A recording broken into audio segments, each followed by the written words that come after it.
savons pas qui est réellement un enfant de Dieu, qui n'est pas enfant de Dieu.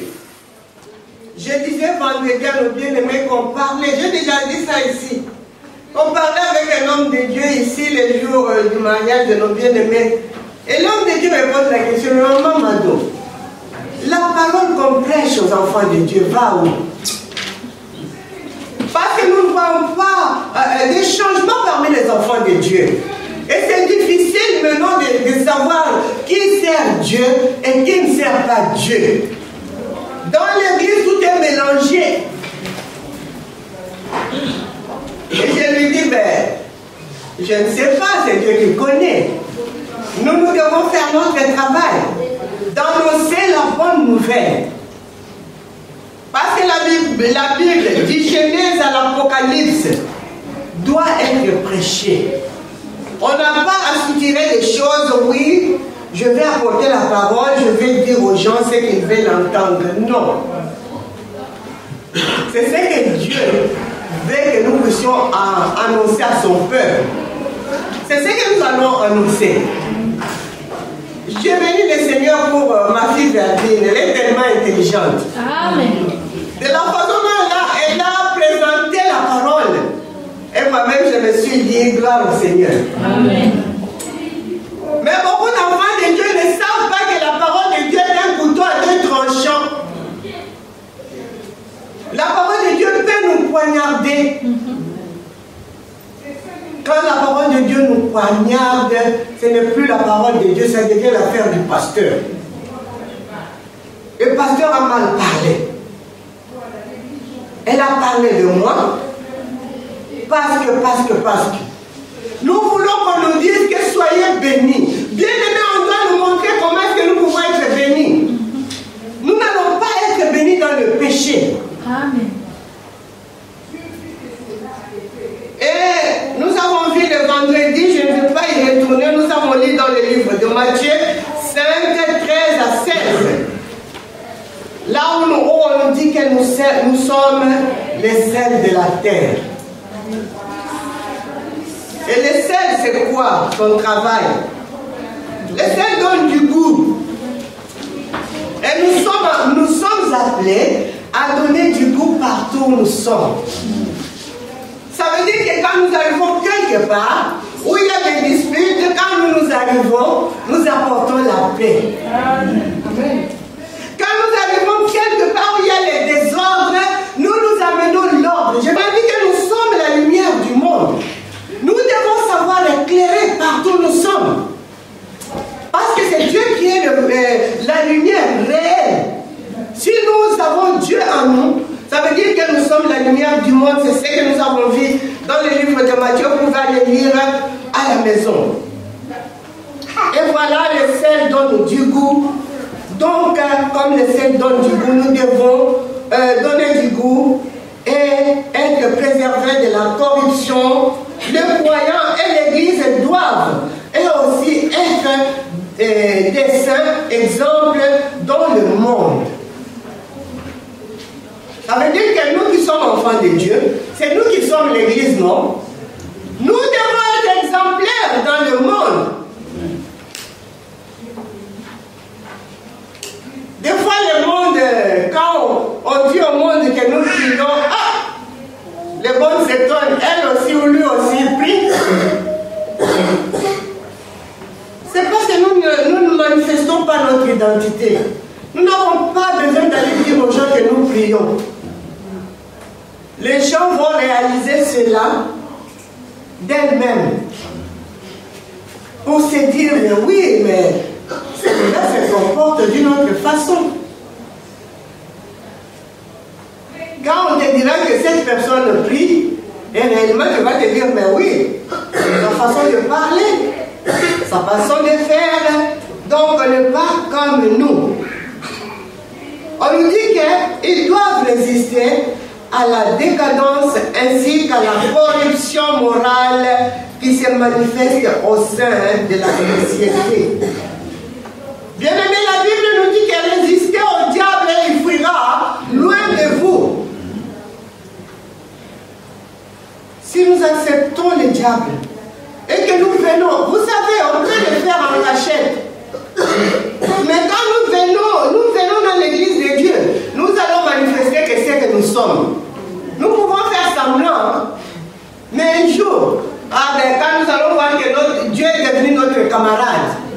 mais non, il n'y a personne qui va me contrôler ici. Donc je commence à poser des actes. Je pose, qu'on ne me dise rien. Si on me dit, je veux partir de l'église, ben, tu peux partir, Jésus-Christ est Seigneur. Amen. Nous n'avons pas besoin du désordre ici. Bien-aimé, à partir d'aujourd'hui, que tout un chacun de nous puisse se conseiller lui-même. Arrêtons le désordre. Dans l'église de Dieu, si Dieu montre qu'il y a un papa qui prend ses enfants qui sort, ça veut dire qu'il y a des gens qui sont partis à cause du désordre.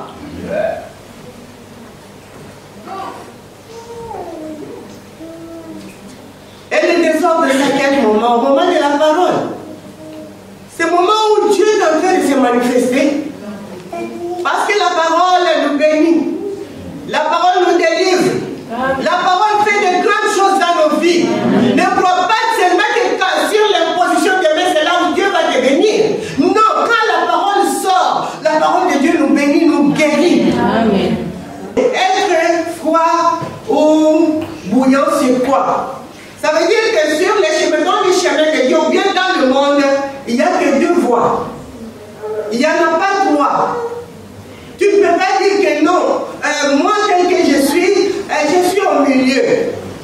Hier, je parlais à Fontainebleau, je disais aux bien-aimés que personne ne peut pas dire, oh, mais moi, je connais Dieu, mais je ne suis pas pratiquant. Non, dis-nous que tu es païen. Parce que Dieu, on ne peut pas le connaître et ne pas être pratiquant.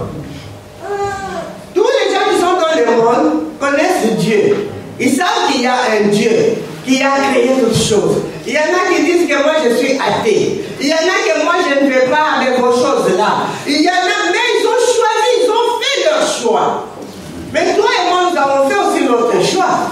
Notre choix, c'est de pouvoir suivre Jésus-Christ. Nous l'avons accepté comme notre Seigneur et notre Sauveur.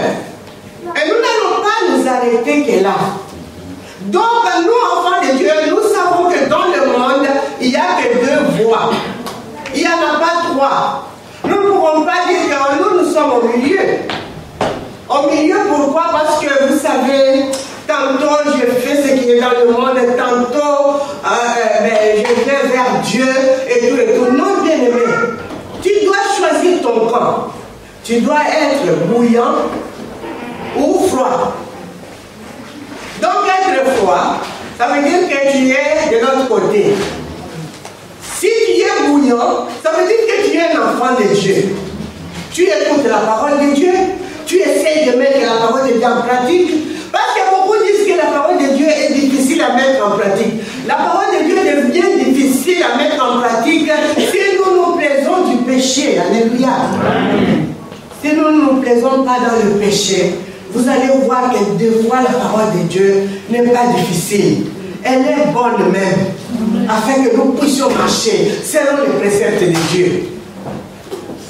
Donc la parole de Dieu, je parle aujourd'hui par rapport à ceux qui disent que la parole de Dieu est difficile à mettre en pratique. Oui, je vous encourage. Bien-aimé, la parole de Dieu, si nous sommes bouillants, ça veut dire que nous écoutons la parole de Dieu, nous la méditons des fois, nous la mettons en pratique, nous essayons à la mettre en pratique. Nous avons la vie de prière. Amen. Nous posons des actes qui glorifient le nom du Seigneur. C'est ça. Aujourd'hui, qu'est-ce que nous voyons? Dans la semaine même, quand nous venons à la prière, je me pose la question, est-ce qu'il y a des gens ici? Si nous sommes beaucoup, c'est 14-15, avec les enfants. Ben, je me demande, tout le monde est où dans la semaine? Tout le monde reste chez soi et tout. Je ne parle pas de ceux qui sont au travail. Je ne sais pas si tu es au travail jusqu'à 19h.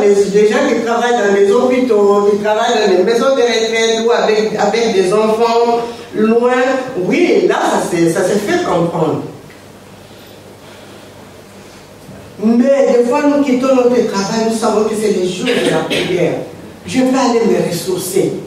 Quand quand nous venons dans la présence du Seigneur, nous venons pour nous ressourcer.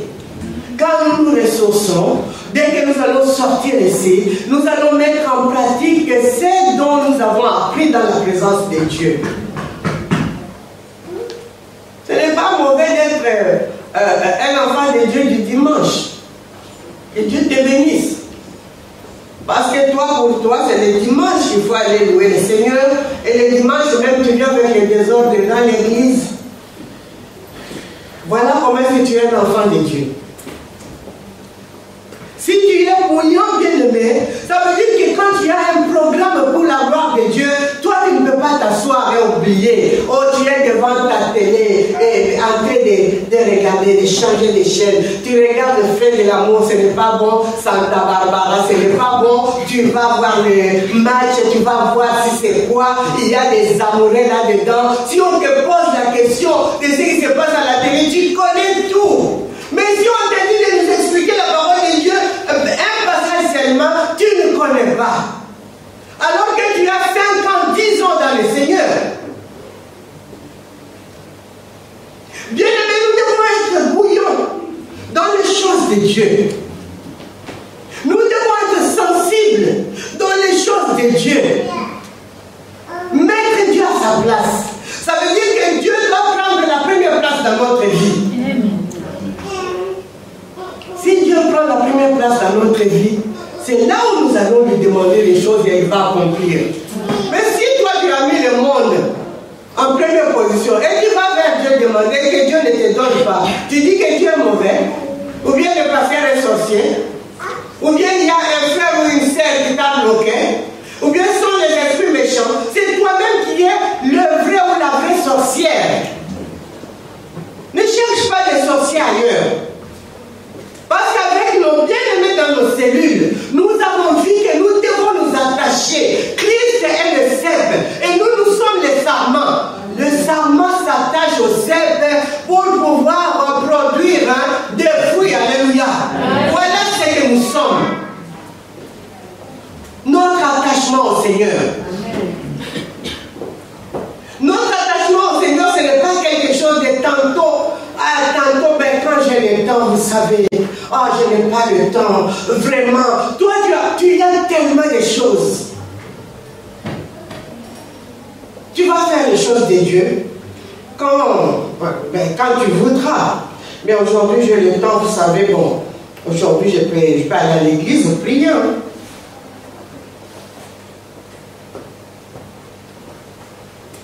Bien-aimé, la Bible nous demande d'être bouillant.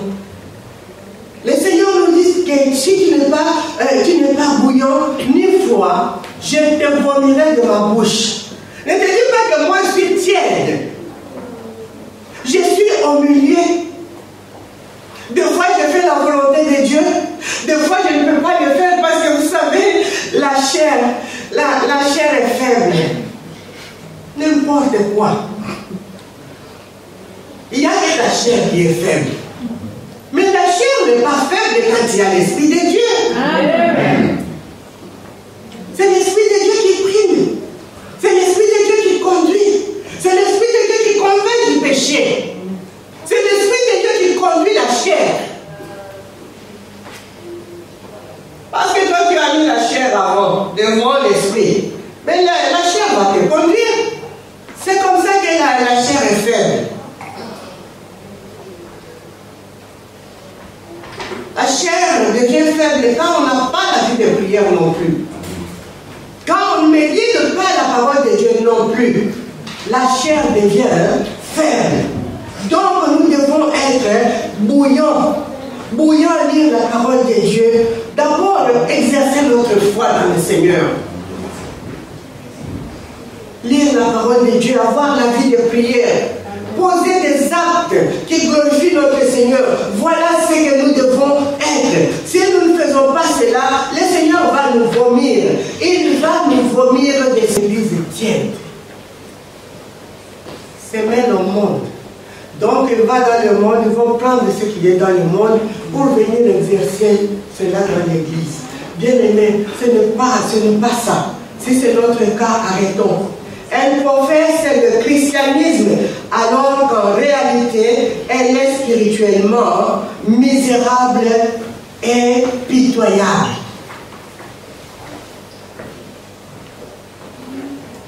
Ici, on nous dit, Dieu cherche les vrais adorateurs qui l'adoreront en esprit et en vérité. Quand nous prions et nous sentons qu'il y a la présence du Saint-Esprit, combien de gens qui prient en esprit ici? Il y en a, quand les autres adorent, tu cherches quoi avec tes yeux?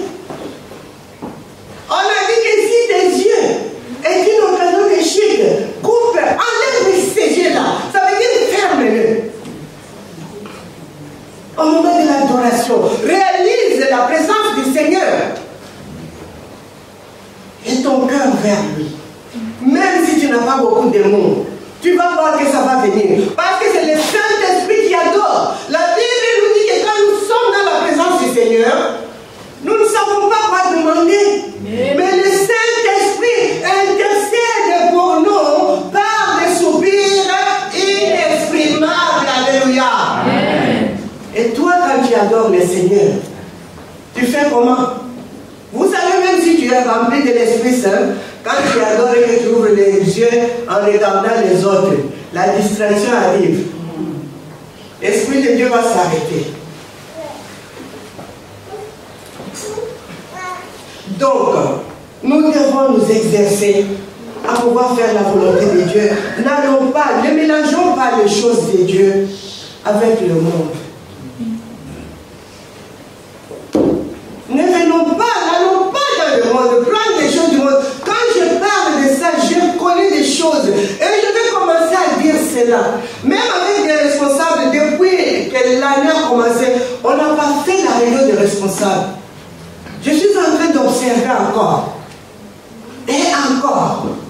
Parce qu'il y a des choses qui se font. Tu vois, mais tu te dis, mais est-ce que les gens, ils ont Christ en eux ou pas?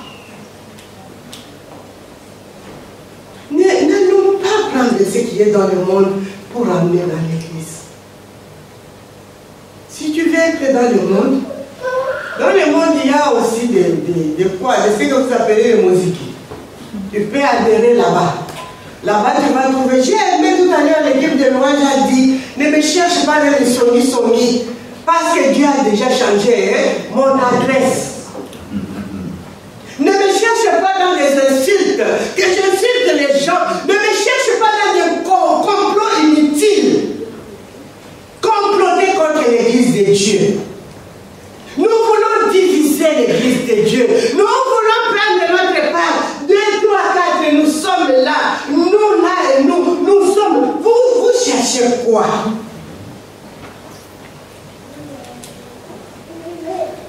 Nous voulons nous imposer. Moi, je n'étais pas dans le sommeil de notre soeur. Elle était toute seule dans son sommeil. Quand on lui a parlé. Et moi, j'ai béni le Seigneur parce qu'elle nous a appelés très tôt le matin pour nous dire cela. Et que Dieu soit loué.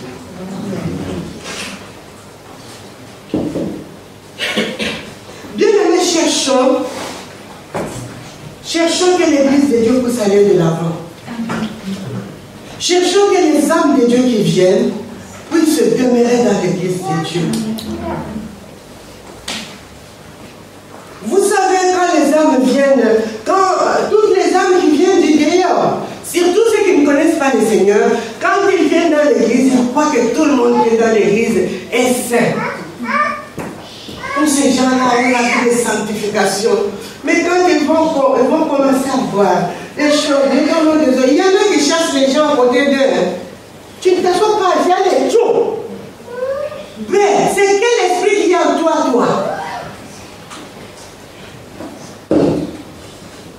Si tu n'aimes pas les gens, prends une chaise, va te mettre là derrière avant le frère Justin. Là, tu seras seul parce que tout le monde là les enterrons. Ils vont regarder, ils vont se dire, mais là, il est tout seul, il n'y a pas de chaise, ou bien il est tout seul. Ça, c'est pas dans l'église. Les gens croient que nous ne connaissons pas. Tu fais à quelqu'un, tchou, prends le côté, allez.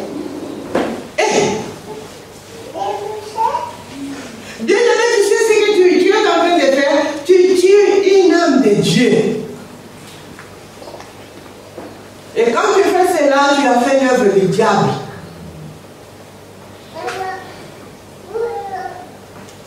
Qui es-tu? Toi qui fais cela. C'est ça. Moi, je suis riche. Bien aimé. La richesse du monde n'est pas mauvaise. Mais ne nous glorifions pas là-dedans en rejetant notre Dieu. Ça, ce n'est pas ma parole. Hein? Quand vous allez partir, quand vous avez l'habitude d'insulter les hommes de Dieu, de dire n'importe quoi, n'allez pas dire que c'est moi. Je vais répéter. Parce que tu dis, je suis riche, je me suis enrichi et je n'ai besoin de rien. Et parce que tu ne sais pas que tu es malheureux. Bien aimé, notre richesse se trouve dans le Seigneur. Amen. La parole de Dieu est la richesse que je ne peux pas vous dire. Tu peux manquer l'argent, mais si tu as la parole de Dieu, cette parole va te bénir. Amen.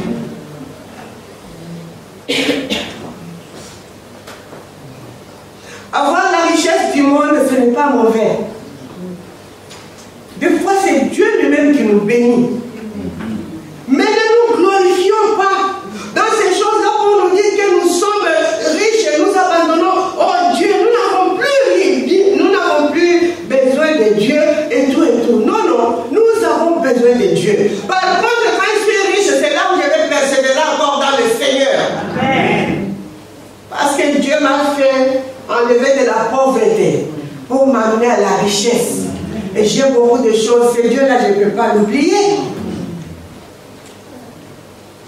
J'aurais besoin de lui. Amen. Et Dieu nous dit, parce que nous disons cela, nous savons, tout un chacun de nous sait ce qui se dit dans son cœur. Et parce que tu ne sais pas que tu es malheureux.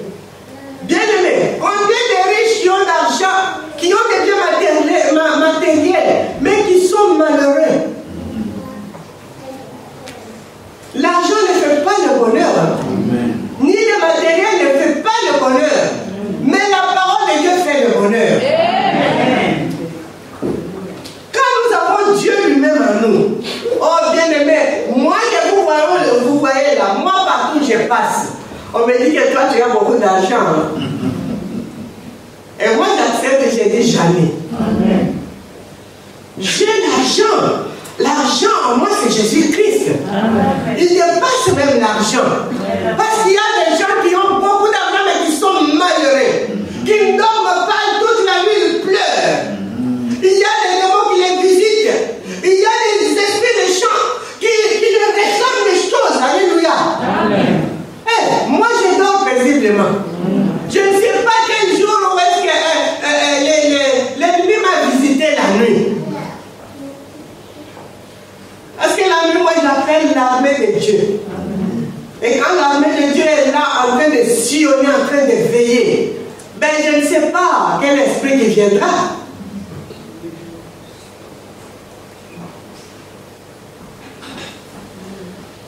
Donc quand Dieu nous bénit, bien-aimés, ne nous glorifions pas dans cela. Mettons Dieu en première position. On nous dit que tu es malheureux, tu es misérable. Ça veut dire que tu vis dans la misère. Ça veut dire qu'on peut t'abattre. Quelqu'un peut t'abattre. L'ennemi peut t'abattre. Quelqu'un qui fait un occultiste, un sorcier, peut t'abattre même en cours de route. Parce que tu n'as pas de protection. Tu es nu. Et il y a des gens à qui je parle, je dis ça souvent, qui trouvent, tu dors, tu rêves, tu lèves et tu rêves. Ton frère ou ta soeur qui est nu, au lieu de prier, tu commences à dire qu'il est sorcier. Non, non. Voir quelqu'un dans le songe qui est nu, ce n'est pas la sorcellerie. Ça veut dire que cette personne n'a pas de protection divine. Amen. Donc toi, tu peux prier pour la personne. Si tu ne peux pas lui dire ça, dis-lui que ma soeur, il faut beaucoup prier. Il faut mettre ta vie en ordre. Et que ta vie soit basée sur le Seigneur. Tu lui donnes un conseil comme ça. Parce que Dieu rêvé de toi, tu n'as pas la vie de prière. Au lieu de lui dire que je t'ai vu nu. Quand tu vas lui dire que je t'ai vu nu, oh là là, ça deviendra un problème. Comment est-ce que tu me vois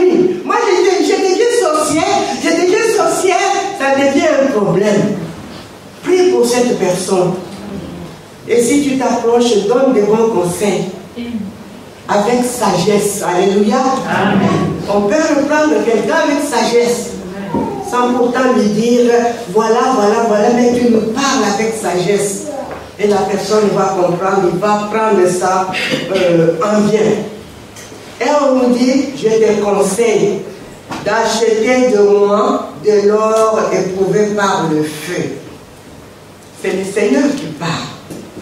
Afin que tu deviennes riche. Bien-aimé, vous savez l'or, quand on va le chercher, quand c'est encore pur, bah, ça n'a pas de forme, c'est comme si comme ça. Quand on le passe par le feu, oui, et quand on le travaille, et ça devient bien. Donc nous disons que notre or que nous allons acheter, c'est en marchant dans le Seigneur, en faisant la volonté de Dieu, nous serons dans le royaume de Dieu. Et les gens qui nous parlent du royaume, on nous dit que tout est en or. Bien-aimé, tu dois t'acheter ton or ici pour construire ta maison en or, pour faire toutes choses en or. Le Seigneur nous dit d'acheter de l'or. Cet or, nous n'allons pas l'acheter avec de l'argent. Nous allons acheter cet or par notre façon, notre vie spirituelle, notre façon de prier, de faire la volonté de Dieu, la façon dont nous marchons. C'est là que nous allons nous acheter notre or. Et que nous serions riches. Nous sommes riches. Je vous ai déjà raconté l'histoire de maman Dorothy là où elle était partie. C'est qu'elle a vu Nouvelle-Jérusalem. Elle est partie, elle a vu des maisons. Et quelqu'un a construit la maison. Et la maison, il n'y a pas la lumière. Il y a, c'est noir là-dedans. Qu'est-ce qui ne va pas? On dit que cette personne, elle est là-bas chez vous. Mais cette personne a construit. Il a fait ceci, c'est là pour la gloire de Dieu. Mais il n'a pas la vie de prière pour allumer la lumière dans sa maison. Des personnes qui ont, quand tu vas chez lui, te donnent à manger, ils commencent à murmurer. Et maman Dominique, quand le Seigneur lui montrait, elle a trouvé la nourriture devant une maison, c'est déjà pourri. Elle pose la question, Seigneur, ça c'est quoi? Le Seigneur lui dira, ben, ce sont des gens qui sont là chez vous. Quand ils reçoivent quelqu'un, ils donnent à manger et ils commencent à bouder. Donc leur nourriture est là. La nourriture est en train de les attendre. Tout ce que nous faisons ici, de mauvais nous attend dans le royaume. Ça va, on va nous juger par rapport à ça. Il y a beaucoup de choses, je ne peux pas rentrer là-dedans. Elle nous a dit que la Nouvelle-Jérusalem, il y a de l'or partout. C'est ce que nous faisons sur cette terre. Nous construisons notre maison là-bas. Ce que nous faisons ici sur terre, c'est là, dans le royaume de Dieu. Nous faisons tout ce qu'il y a, la lumière, tout ce que vous voulez, les meubles que nous mettons dans notre maison. Tout ça, bien aimé. Le Seigneur nous dit d'acheter. Nous devons acheter vers notre Seigneur pour être riches. Faisons la volonté de Dieu, bien aimé.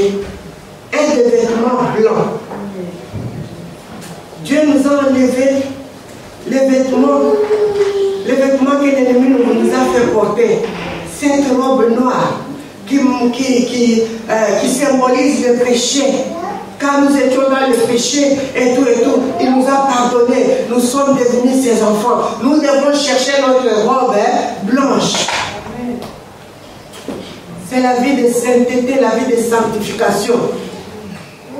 La crainte de Dieu, l'obéissance à sa parole, mettre notre foi en pratique. Bien aimé, c'est ça.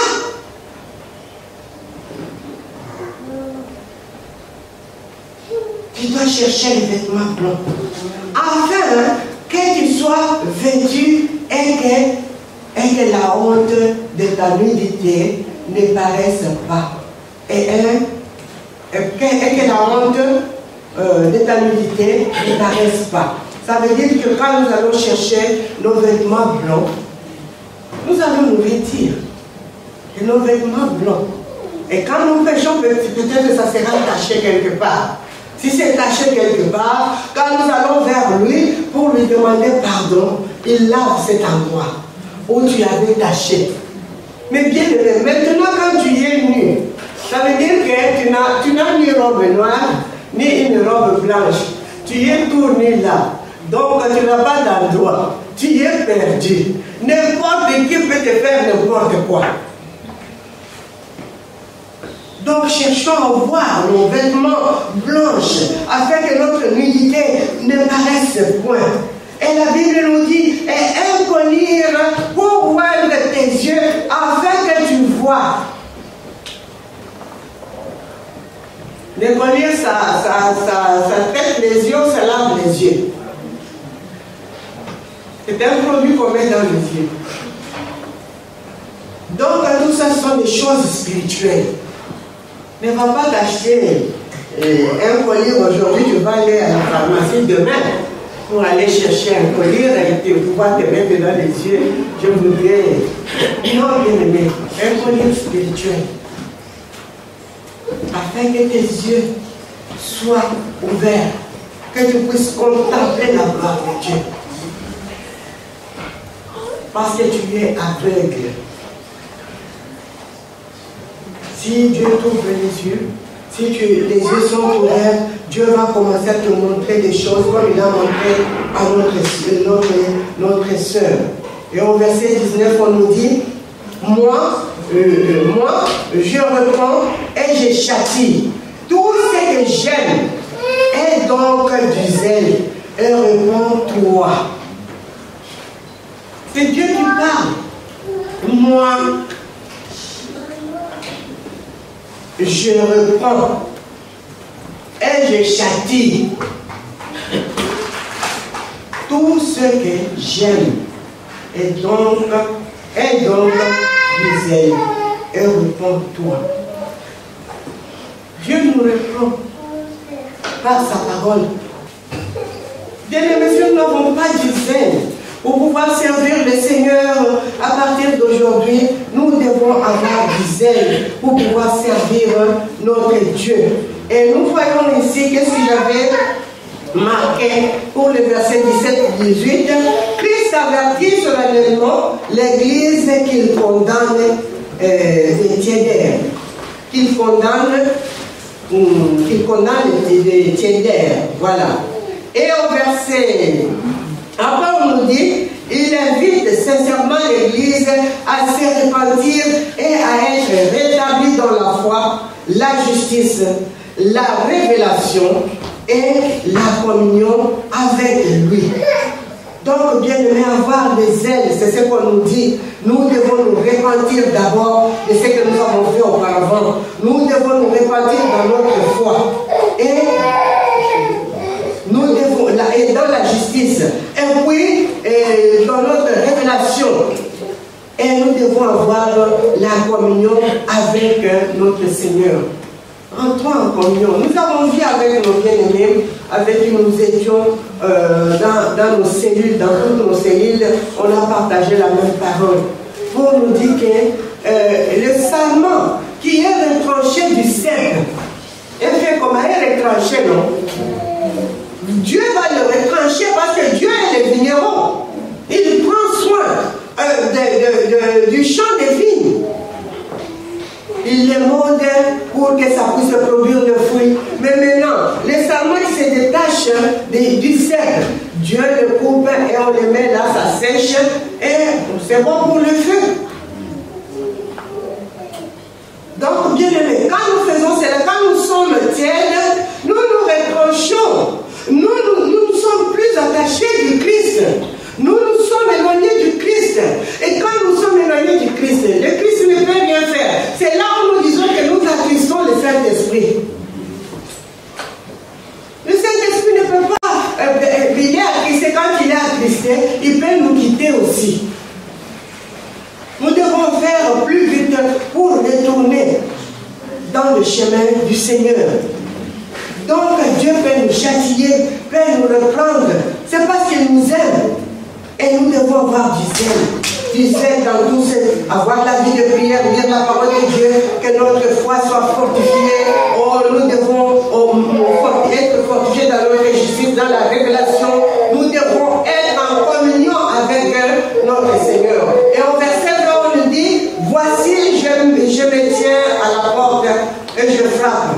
si quelqu'un entend ma voix et ouvre la porte, j'entrerai chez lui, je souperai avec lui et lui avec moi.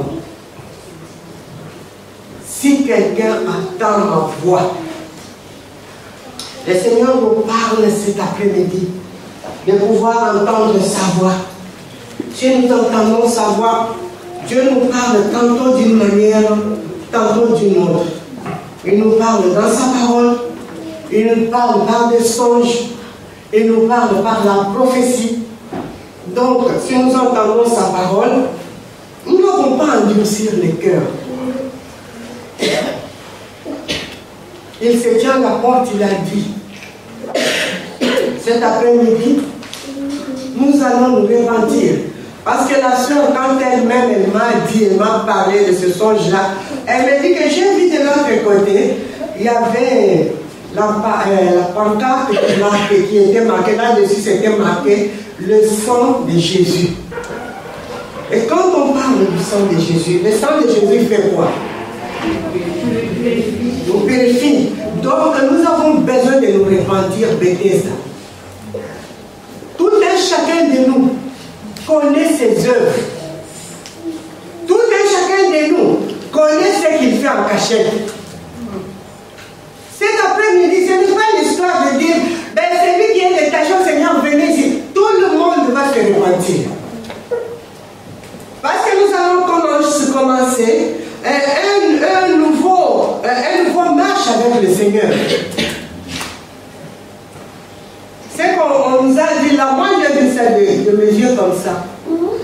Deux fois je regarde et je dis, mais cette personne-là, elle est quand même une grande personne. Et ce qu'elle fait là, elle trouve que c'est bon. Des fois je me dis, je laisse. Mais quand le Seigneur parle, nous allons nous repentir cet après-midi. Le Seigneur se tient à la porte. À la porte de notre cœur et il frappe. Si quelqu'un entend sa voix c'est ce qu'on a parlé ce soir, cet après-midi. On a parlé de la voix du Christ. Christ est en train de se faire entendre. Là où tu es tombé, tu connais. J'ai cité beaucoup de choses. Je ne vais pas aller en profondeur parce que le temps est en train de nous presser aussi. Nous devons nous arrêter à temps. Il y aura un moment où nous allons parler petit à petit. Donc là, le Seigneur est en train, il est à la porte en train de frapper. Si tu as entendu sa voix et que tu viens ouvrir la porte, il dit qu'il la fera, il soupera avec toi et toi avec lui. Donc, bien aimé, voilà la parole de ce jour. Nous allons tenir debout dans la présence du Seigneur.